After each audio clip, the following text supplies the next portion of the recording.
Welcome back to Next Gen Investing. It's now time to dive into an under 30 favorite, that being SoFi, as SoFi is stinking on a stock sale, pricing now about $1.5 billion in a stock offering. So joining us now for some more clarity on this deal and this news is George Tsilis, senior markets correspondent for the network. So George, seeing some weakness today, I mean, how much is this just, the overall market, and how much is this stock offering?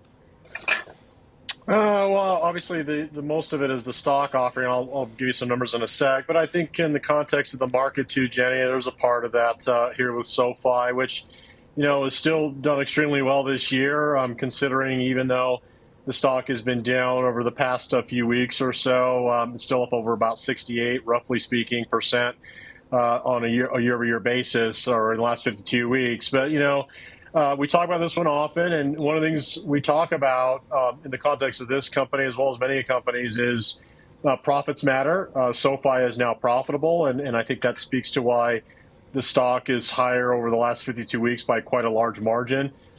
In context of that, they are generating a profit margin based on a trailing four-quarter basis of around 19%. They made about $640 million on $3.3 billion in sales, and this is important because if you just back up or rewind a couple of years, they generated only $2 billion and they lost $340 million. So it's a complete turnaround in terms of financials, and that's why I think the stock is higher, especially in the past 6 quarters or so. Now, the other thing we always talk about, too, is what happens to businesses that are trading on the stock market. Well, they issue stock, and we saw that again here with SoFi.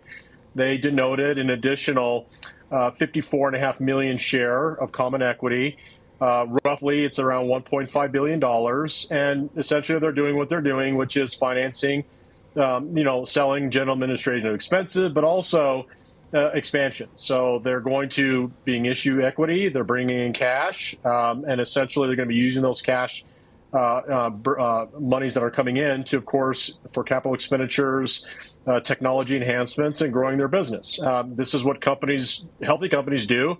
And I do think, again, this is a secondary offering that is healthy relative to the total market cap, which right now is around $35 billion. So if you look at the percent change today, considering 54.5 million shares relative to the 1.16 billion in common equity in the free float, it's around 4.9%. So let's just round it up to 5%. So about 5% of the move right now is the secondary. You increase the supply of something, price comes down. That's normal. But again, some of the other, drawdown today or price movement down is everything else. Maybe noise around the market, maybe, some rotation. But at the same time, Jenny, too, the market in the last couple of weeks really hasn't done all that much. So again, it just might be a distribution of capital from one stock to the next, which again is more noise than anything else. George, you think there could be also maybe a little bit of a premium on this into the selling on the surprise factor? I mean, you just talked about it. It turned the corner to profitability. This isn't like some new age business. Banking and lending has been established as something reliable for thousands of years.